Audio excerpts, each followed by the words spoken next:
Goedenavond, het is zaterdag 1 juli. Welkom, fijn dat u kijkt naar Omroep Zeeland. Straks het weekoverzicht, maar eerst het actuele nieuws van deze zaterdag.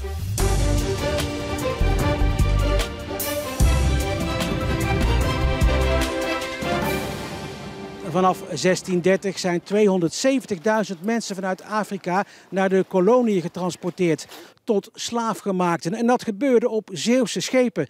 En daarmee hebben die Zeeuwse schepen 45% van het totaal aantal transporten verzorgd. Vrouwen, mannen, maar ook jonge kinderen. Honderdduizenden mensen trof dit lot.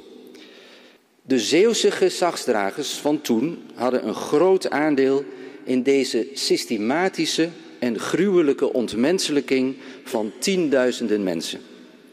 Daarvoor bied ik namens het provinciebestuur van Zeeland oprecht excuses aan.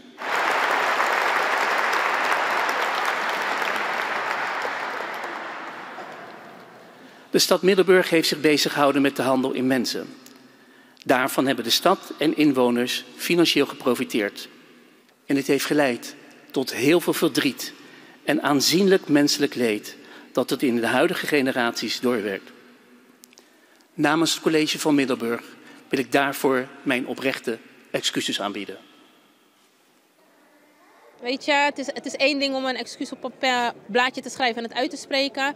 Nu actie. Excuses is mooi, maar in feite moeten we nu aan het werk. Ja, zeker. We zullen het zien. Bij het Zeeuwse slavernijmonument in Middelburg werden na afloop van de excuses kransen gelegd. Bij het deze week geplaatste monumentje in Vlissingen gebeurde dat niet. Dat werd door onbekenden beklad. Aan degenen die moeite hebben of tegen excuses zijn, zoals ik die net heb uitgesproken, is het belangrijk te zeggen: wat in het verleden is gebeurd, is niet als persoonlijke fout of schuld aan te rekenen. Het is echter belangrijk te erkennen wat in het verleden is gebeurd en nog steeds doorwerkt in onze samenleving. Op het terrein van Zeeland Refinery groeien meer dan 3000 bijzondere orchideeën die worden beschermd tegen het maaien. Cor van Sluis houdt ze in de gaten en zorgt ervoor dat ze kunnen groeien. Hij is de flora- en fauna-specialist van het bedrijf. Een van de orchideeën die echt op het uitspringt is de poppenorchidee.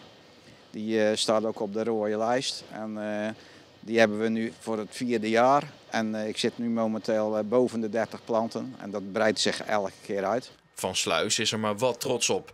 Dit zijn wat foto's die hij heeft gemaakt van orchideeënsoorten op het terrein. Van Sluis had 33 jaar geleden, toen hij begon bij het bedrijf, nooit gedacht dat hij dit als deel van zijn werk mocht doen. Als je hier komt, dan kom je eigenlijk voor de techniek. En dat is ook een groot interesse van mij. Maar dat is langzaam veranderd in techniek en natuur. En die natuur is ook steeds meer in de richting van bescherming en beheer gegaan. Ik ben er zeker al bijna 15 jaar mee bezig. En elk jaar zie ik het groeien. En nu wordt het ook gedragen door het bedrijf. En dat wordt steeds breder. En dat is eigenlijk gewoon een fantastische ontwikkeling.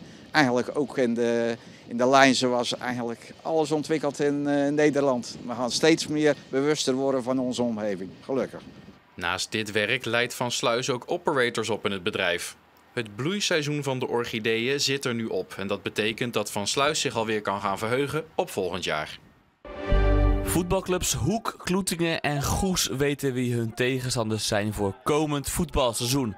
Er is in de competitieindeling veel veranderd omdat de KNVB vanaf dit seizoen weekendvoetbal introduceert.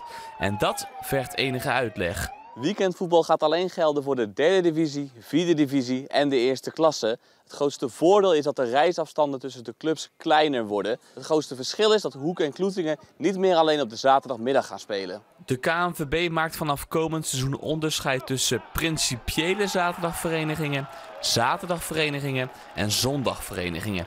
Kloetingen en Hoek worden door de Voetbalbond gezien als principiële zaterdagvereniging. En dat betekent dat ze altijd op zaterdag zullen spelen. Alleen kan de aanvangstijd van een wedstrijd elke week verschillen.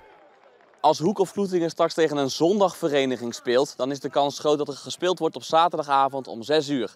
Alleen als beide clubs een ander tijdstip overeenkomen, kan dat veranderen.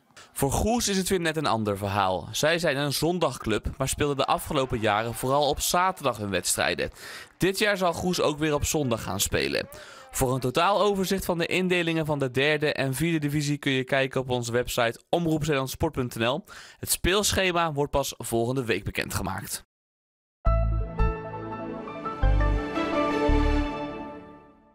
Het weekend begon grijs en druilerig met van tijd tot tijd regen en motregen.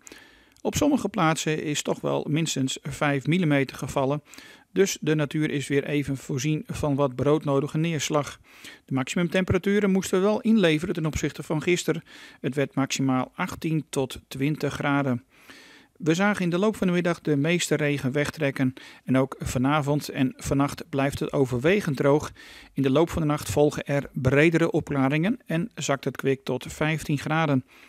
En ook morgen krijgen we vrij zonnig en droog weer met soms flinke zonnige perioden, vooral in de middag.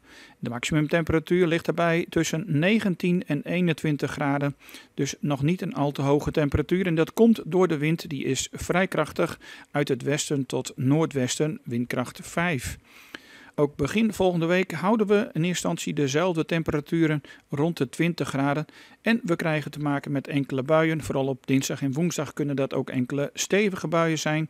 Wellicht een enkele bui met onweer. Later in de week wordt het droger en krijgen we weer wat hogere temperaturen.